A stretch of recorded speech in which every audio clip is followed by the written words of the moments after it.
अस्सलामुअलैकुम दोस्तों, उम्मीद करता हूँ आप सब ठीक होंगे। मैं हूँ फैज़ान और आप देख रहे हैं टेक यूनिवर्सिटी ट्यूटोरियल्स। आज से हम स्टार्ट कर रहे हैं एक ब्रांड न्यू सीरीज जिसका नेम है backend development with Express zero to production. इस सीरीज में आपको बिल्कुल ज़ीरो से बैकएंड डेवलपमेंट सिखाने वाला हूँ। मतलब अगर आपको बैकएंड का कुछ भी आइडिया नहीं है, तब भी कोई टेंशन नहीं।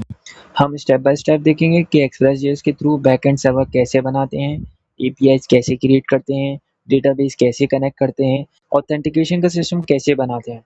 सब कुछ प्रॉपर प्रैक्टिकल वे में समझाऊँगा और सीरीज़ के एंड तक इंशाल्लाह आप खुद एक कंप्लीट प्रोडक्शन रेडी बैकएंड बना लोगे। तो अगर आप सीरियस हो बैकएंड सीखने के लिए तो प्लेलिस्ट को फॉलो ज़रूर कर लेना। चलो अब स्टार्ट करते हैं और हाँ, वीडियो को लाइक कर देना, चैनल सब्सक्राइब कर लेना ताकि नेक्स्ट पार्ट मिस ना हो। सबसे पहले हम ये समझते हैं कि बैकएंड होता क्या है। देखो, जब भी आप कोई वेबसाइट या ऐप ओपन करते हो, जैसे इंस्टाग्राम, यूट्यूब, फेसबुक या कोई भी ऐप, जो चीज़ें आपको स्क्रीन पे नज़र आती हैं ना, जैसे कि buttons, colours, layouts, images, menu, search bar और ये सब जो है फ्रंट एंड होता है, ठीक है? मतलब फ्रंट एंड वो पार्ट है जो यूज़र डायरेक्टली देखता और यूज़ करता है, ठीक है? लेकिन अब सोचो, जब आप लॉगिन करते हो, यूज़र नेम और पासवर्ड एंटर करते हो, तो वो इन्फो सिर्फ़ स्क्रीन पे नहीं रहता, वो कहीं बैकएंड में जाता है, ठीक है? वहाँ चेक होता है कि पासवर्ड सही है या नहीं, ठीक है? यूज़र एग्ज़िस्ट करता है या नहीं और फिर बैकएंड डिसाइड करता है कि आपको लॉगिन अलाउ करना है या नहीं। तो ये सारा प्रोसेस जो है बैकएंड में हो रहा होता है। फ्रंट एंड सिर्फ़ आपको जो है वो दिखाता है कि यूज़र नॉट अलाउड और आपको कुछ मैसेजेस दिखाता है और कुछ आपको बटन्स, लेआउट्स कुछ दिखाता है। लेकिन इसका जो प्रोसेस होता है, उसकी लॉजिक्स जो होती है बनी हुई, वो बैकएंड पे होती है। ठीक है? अ, और फिर बैकएंड डिसाइड करता है कि आपको लॉगिन अलाउ करना है या नहीं। ये जो बैकग्राउंड में काम हो रहा होता है, ये बैकएंड होता है। सिंपल सी लैंग्वेज में बताऊँ तो आपको फ्रंट एंड जो है वो आपको दिख रहा होता है, बैकएंड जो है बैकग्राउंड में चल रहा होता है। अब एक और ईज़ी एग्ज़ाम्पल सुन लें। सोचो आप रेस्टोरेंट में गए, ठीक है? आपने वेटर को ऑर्डर दिया, वेटर ने ऑर्डर किचन में जाकर दिया। किचन में खाना बना, ठीक है? और फिर वेटर आपके पास ले आया। तो इस एग्ज़ाम्पल में आपको क्या समझ आया? आप जो है वो यूज़र हो, ठीक है? वेटर जो है फ्रंट एंड है, किचन जो है बैक एंड है, खाना जो है हमारा डेटा रिज़ल्ट है। तो बैकएंड का मेन काम होता है डेटा स्टोर करना, डेटा को प्रोसेस करना और फिर रिस्पॉन्स वापस फ्रंट एंड को देना। बस इतना समझ लो, फ्रंट एंड यूज़र को शो करता है और बैकएंड एक्चुअल काम करता है। चलो अब एक्सप्रेस.जेएस सेटअप करते हैं। लेकिन उससे पहले मैं आपको क्विकली बता देता हूँ कि इस सीरीज़ को फ़ॉलो करने के लिए आपके सिस्टम में क्या-क्या होना चाहिए। सबसे पहले आपके पास होना चाहिए नोड.जेएस इंस्टॉल्ड। नोड.जेएस क्यों इंस्टॉल होना चाहिए? क्योंकि एक्सप्रेस.जेएस नोड.जेएस के ऊपर चलता है। तो उसको इंस्टॉलेशन के लिए हम लोग अपने ब्राउज़र पे चले जाएँगे और टैब खोल लेंगे अपना और उस पे लिखेंगे कि नोड.जेएस डाउनलोड फॉर विंडोज़। जब आप एंटर दबाएँगे तो आपके पास ये शुरू में लिंक आ जाएगी आपके पास, डाउनलोड नोड.जेएस, ठीक है? तो इसको इंस्टॉल करेंगे। जो भी आपका ऑपरेटिंग सिस्टम है उसके मुताबिक आप जो है सेलेक्ट कर लेंगे। Windows, Mac operating system, Linux और ये एक्स, ठीक है? तो ये हमारे ऑपरेटिंग सिस्टम है, मेरा विंडोज़ ऑपरेटिंग सिस्टम है और मेरा आर्किटेक्चर जो है 64 है, ठीक है? तो विंडोज़ में पे क्लिक कर देंगे हम लोग, ये हमारा इंस्टॉलेशन हो जाएगा। लेकिन अभी के लिए हमें इंस्टॉलेशन नहीं करनी, सही है? सो डिलीट कर देंगे हम लोग इसको। फिर दूसरा जो है हमारा आईडीई, जिस पे हम लोग कोड करेंगे, इंटीग्रेटेड डेवलपमेंट एनवायरनमेंट। तो हमारा वीएस कोड रहेगा, वीएस कोड एडिटर। इसको इंस्टॉलेशन के लिए वीएस कोड लिखेंगे, डाउनलोड फॉर विंडोज़।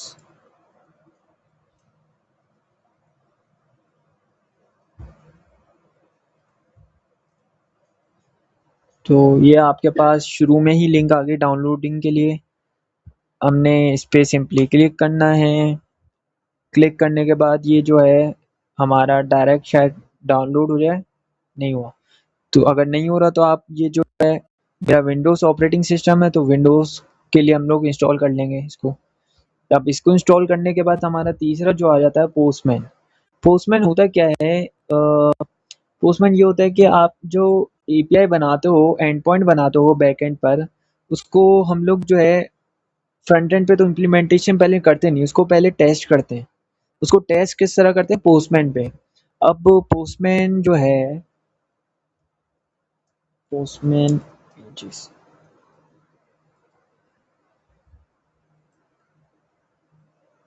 ओहो, ये तो नहीं है, मैं आपको बता देता हूँ। पोस्टमैन इंस्टॉलेशन, पोस्टमैन डाउनलोड करेंगे आप, ठीक है। और उसको डाउनलोड करने से पहले उसका एजेंट इंस्टॉल कर लेना, ठीक है, तो ताकि बाद में आपको इश्यू ना हो। Download postman get started for free. First link जो होगी वो डाउनलोडिंग की होगी। तो आप जो है ये आपका इंटरफेस होगा।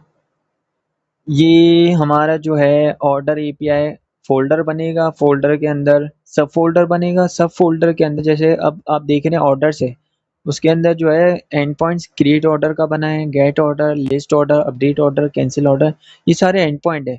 अब ये टेस्टिंग के लिए हमने यहाँ रखी होती है फाइलें, ताकि हम इसके अंदर जो है डेटा भेज के रिस्पॉन्स चेक कर सकें कितने टाइम में आ रहा है, और इसमें कोई एरर तो नहीं है, बग तो नहीं है। तो सिंपली हम लोग पोस्टमैन के थ्रू हम लोग चेक करते हैं। और विंडोज़ के डाउनलोड के लिए आप जो है डायरेक्ट विंडोज़ इस पे क्लिक कर देंगे, या डाउनलोडिंग पे चलेगा। अभी के लिए मैं इसको डिलीट कर देता हूँ क्योंकि ऑलरेडी मेरे पास मौजूद है, तो मुझे नीड नहीं है। ये आप लोगों के लिए था, समझाने के लिए। तो आप इसको इंस्टॉल कर लेना। और चौथा जो आएगा, हम फ्यूचर में जैसे हम सर्वर बैकएंड बनाएंगे, तो बैकएंड के लिए हमें नीड होगी डेटाबेस की।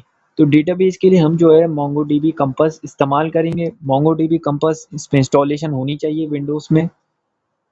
तो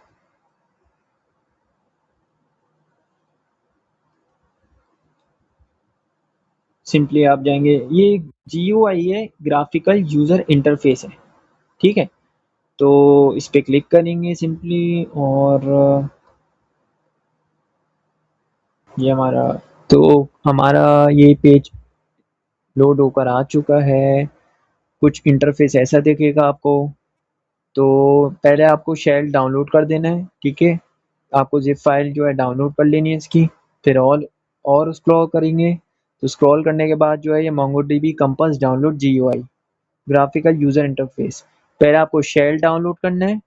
शेल डाउनलोड करने के बाद जो है आप और स्क्रॉल करने के बाद नीचे जाएंगे, तो ये हमारा मोंगोडीबी कंपास इंस्टॉल होगा। डाउनलोड पे क्लिक कर देंगे आप डायरेक्टली, और जो आपका प्लेटफॉर्म है, ऑपरेटिंग सिस्टम है, उस लिहाज से आप इसको सेलेक्ट कर लेंगे जो भी आपका ऑपरेटिंग सिस्टम है। मेरा विंडोज़ है तो ये ऑटोमेटिकली सेलेक्ट हुआ हुआ है, ठीक है। तो अब डाउनलोड करेंगे। डाउनलोड करने के अब बाद आते जो है हैं नोड.जेएस पे। देखो, आप में से बहुत लोग जावास्क्रिप्ट का नाम ज़रूर सुन चुके होंगे, और अगर आपने थोड़ी बहुत वेब डेवलपमेंट की है तो आपको पता होगा कि जावास्क्रिप्ट मोस्टली हम ब्राउज़र में यूज़ करते हैं। मतलब जो वेबसाइट पे एनिमेशन होती है, बटन्स का क्लिक वर्क करता है, फॉर्म सबमिट होता है, ये सब जावास्क्रिप्ट हैंडल करता है। लेकिन पहले क्या होता था, जावास्क्रिप्ट सिर्फ ब्राउज़र के अंदर ही चल सकती थी, यानी फ्रंट एंड तक लिमिटेड थी, क्लाइंट साइड तक लिमिटेड थी। फिर 2009 में एक चीज़ आई जिसका नाम था नोड.जेएस। नोड.जेएस ने बेसिकली ये किया कि जावास्क्रिप्ट को ब्राउज़र से बाहर निकाला, कंप्यूटर के सर्वर एनवायरनमेंट में रन करना पॉसिबल बनाया। सिंपली वर्ड में नोड.जेएस जावास्क्रिप्ट को बैकएंड पे चलाता है, और यही सबसे बड़ी रीज़न है कि आज हम एक ही लैंग्वेज यानी जावास्क्रिप्ट यूज़ करके फ्रंट एंड भी बना सकते हैं और बैकएंड भी। तो अगर जावास्क्रिप्ट आती है तो बैकएंड स्टार्ट करना आपके लिए बहुत ही ईज़ी होता है। यही है नोड.जेएस का मैजिक जो कि आपको बहुत फ़ायदा देगी सर्वर बनाने। अब आते हैं एक्सप्रेस.जेएस पे और हॉनेस्टली यही चीज़ इस पूरी सीरीज़ का मेन हीरो है। देखो नोड.जेएस की हेल्प से हम बैकएंड बना सकते हैं, सर्वर रन कर सकते हैं, लेकिन अगर आप नोड.जेएस को डायरेक्ट यूज़ करो तो काफ़ी चीज़ें मैन्युअली करनी पड़ती हैं और बिगिनर्स के लिए थोड़ा कन्फ्यूजिंग भी हो जाता है। तो एक्सप्रेस.जेएस बेसिकली क्या करता है कि एक्सप्रेस.जेएस एक फ्रेमवर्क है नोड.जेएस के ऊपर बना हुआ है और इसका मेन काम जो है बैकएंड डेवलपमेंट को ईज़ी, फास्ट और स्ट्रक्चर्ड बनाना होता है। मतलब एक्सप्रेस.जेएस आपको रेडीमेड फीचर्स देता है जैसे राउट्स बनाना, एपीआई हैंडल करना और रिक्वेस्ट मैनेज करना और सर्वर को प्रॉपर्ली ऑर्गेनाइज़ करना। अब मैं आपको सिंपल एग्ज़ाम्पल देता हूँ। सोचो नोड.जेएस एक इंजन है और एक्सप्रेस.जेएस उस इंजन की पूरी कार है। इंजन से आप गाड़ी चला सकते हो लेकिन कार में स्टीयरिंग, ब्रेक, सीट, एसी सब होता है, इसलिए ड्राइव करना ईज़ी और स्मूथ हो जाता है। बिल्कुल सेम नोड.जेएस पावरफुल है, लेकिन एक्सप्रेस.जेएस के साथ काम करना बहुत सिंपल हो जाता है और इसी वजह से आज दुनिया में बहुत सी कंपनीज़ एक्सप्रेस.जेएस यूज़ करती हैं अपने बैकएंड्स और एपीआईज़ के लिए। तो अब नेक्स्ट पार्ट में हम एक्सप्रेस.जेएस का सेटअप करेंगे और अपना फर्स्ट सर्वर रन करेंगे। हमने पहले ओवरव्यू पूरा कर लिया नोड.जेएस का, अब एक्सप्रेस.जेएस का, नेक्स्ट जो है अब हम सेटअप करने जा रहे हैं। तो चलिए सेटअप चलते हैं। करने से पहले हम जो है पहले फ़ोल्डर बना लेंगे डेस्कटॉप पर। मैंने फ़ोल्डर बना लिया बैकएंड सीरीज़ के नाम से, इसको मैं ओपन करूँगा। ओपन करने के बाद जो है इसमें सीएमडी टाइप करूँगा। सीएमडी टाइप करने के बाद इसको पहले फर्स्ट क्लोज़ कर दूँगा। ये मेरा कमांड प्रॉम्प्ट खुल चुका है। ठीक है, अब ये डायरेक्टरी आप चेक करोगे बैकएंड सीरीज़ के अंदर हूँ मैं। इसके अंदर मैं क्या करूँगा कोड लोअर केस में कोड लिखा स्पेस डॉट और एंटर दबा दोगे। ये क्या करेगा विजुअल स्टूडियो कोड खोल लेगा हमारे लिए। तो ये हमारा वीएस कोड खुल गया। कमांड प्रॉम्प्ट क्लोज कर देते हैं, इसका काम हो चुका है। ठीक है, तो ये हमारा वीएससी ओपन हो गया। अब वीएससी ओपन करने के बाद आपको सबसे पहले क्या देखना है कि बैकएंड सीरीज़ का फ़ोल्डर जो है एम्प्टी होना चाहिए और टर्मिनल खोलने के लिए आपको व्यू पे जाना पड़ेगा ऊपर, टूल बार पे गिवन है। तो इसकी शॉर्टकट की ये टर्मिनल पे आप क्लिक करेंगे डायरेक्ट, ये आपका टर्मिनल ओपन हो गया। अब ओपन होने के बाद आपको सबसे पहले जो चेक करना है वो ये करना है कि जो नोड आपने इंस्टॉल किया है क्या इस डायरेक्टरी पे चलेगा, शो होगा नोड स्पेस हाइफन वर्जन। ये आपको नोड का वर्जन बताएगा। अगर आपके पास ये नहीं दिखता, कुछ एरर या कुछ और शो हो जाता है तो आपको दोबारा इंस्टॉल करना पड़ेगा नोड। अगर शो हो जाता है तो कोई इशू नहीं है। तो अब आप जो है कमांड रन करोगे, नोड आपके पास इंस्टॉल है तो npm init -y। तो ये बेसिकली क्या करेगा, ये कमांड आपके प्रोजेक्ट के अंदर एक फ़ाइल बनाएगा जिसका नाम होगा package.json और सिंपल वर्ड में बताऊँ तो ये package.json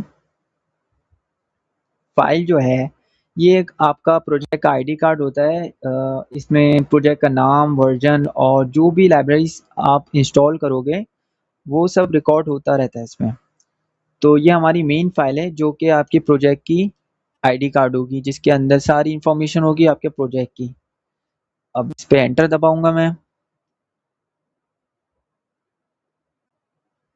तो ये इंस्टॉल हो रही है, वेट करें। चले भाई ये इंस्टॉल हो गई। अब इसका ओवरव्यू कर लेते हैं पैकेज.जेसन की फ़ाइल का। इसके अंदर मुझे क्या नेम शो हो रहा है, ये आपका बैकएंड का नेम है, ये वर्जन है, डिस्क्रिप्शन है, मेन है index.js, स्क्रिप्ट ये है, कीवर्ड, ऑथर और लाइसेंस टाइप, ये सारी चीज़ें जो है इसको बाद में देखेंगे। सिंपली अभी इंस्टॉलेशन देखेंगे। तो अब हम जो है इसके अंदर एक्सप्रेस को इंस्टॉल करेंगे। एक्सप्रेस जो है मैंने पहले ही आपको बता चुका हूँ कि नोड.जेएस का एक फ्रेमवर्क है जो कि हमारे लिए लाइफ ईज़ी करता है कोडिंग करने के लिए। कोई इसमें मुश्किल नहीं होती। Node.js अगर आप इस्तेमाल करोगे तो उसके अंदर थोड़ी आपको मुश्किल हो सकती थी, तो जब भी हम लोग एक्सप्रेस इस्तेमाल कर रहे हैं इसके लिए, तो सिंपली आप क्या करोगे, npm i एक्सप्रेस। ये npm क्या करेगा, ये npm नोड पैकेज मैनेजर है। npm का फुल फॉर्म क्या है, नोड पैकेज मैनेजर। और आई जो है ये मैंने शॉर्ट में लिखा है, वैसे आप इंस्टॉल भी लिख सकते हो उसकी जगह और आई भी लिख सकते हो, npm i एक्सप्रेस। मैं कह रहा हूँ नोड पैकेज मैनेजर इंस्टॉल करो एक्सप्रेस को। मैं एंटर दबा देता हूँ, तो ये क्या करेगा, हमारी पैकेज डॉट जेसन की फाइल में हमारे लिए ये पैकेज इंस्टॉल कर देगा। और हमेशा याद रखिएगा कि पैकेज डॉट जेसन जो है मेन फाइल होती है, इसको कभी भी डिलीट नहीं करेगा, इसके अंदर हमारी पैकेजेस की इंफॉर्मेशन होती है। तो ये अभी के लिए इंस्टॉल हो रहा है। तो आप देखेंगे कि हमारी डिपेंडेंसी जो है इंस्टॉल हो चुकी है। ये आप देखें, हमारा जो एक्सप्रेस का वर्जन आया है 5.2.1 वर्जन आया है।